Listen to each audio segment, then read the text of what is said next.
La mort d'un être vivant, la fin d'une vie physique, signifie que l'être vivant est passé du monde matériel au monde spirituel, alors que la naissance d'une nouvelle vie physique signifie qu'un être vivant est venu du monde spirituel dans le monde matériel et a commencé à assumer son rôle, à jouer son rôle.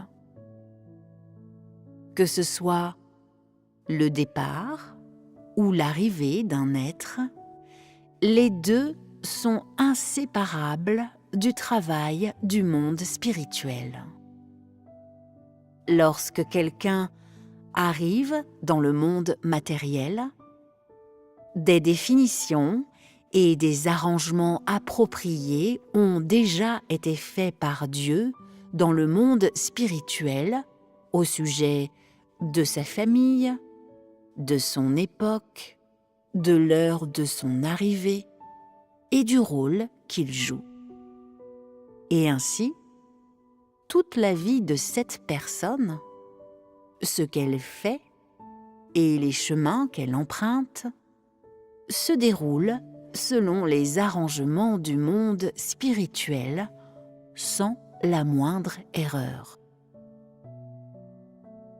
Le moment de la fin d'une vie physique, pendant ce temps, et la manière et le lieu de cette fin sont clairs et discernables pour le monde spirituel.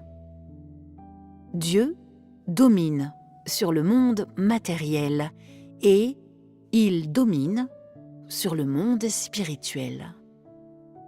Il ne retardera pas le cycle normal de la vie et de la mort d'une âme et il ne pourrait pas non plus commettre des erreurs dans les arrangements du cycle de la vie et de la mort d'une âme.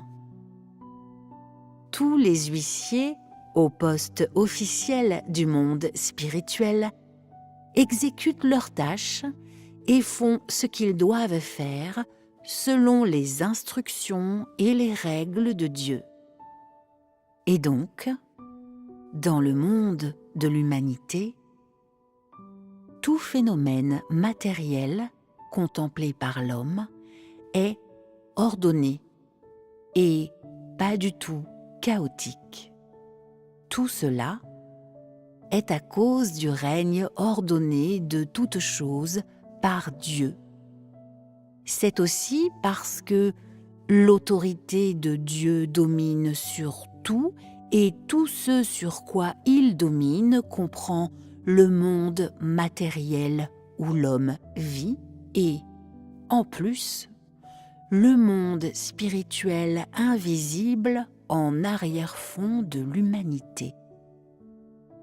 Et donc, si l'humanité veut avoir une bonne vie et souhaite vivre dans un bel environnement, en plus de tout le monde matériel visible, le monde spirituel aussi doit être doté à l'homme. Ce monde que personne ne peut voir, qui gouverne chaque être vivant au nom de l'humanité et qui est ordonné.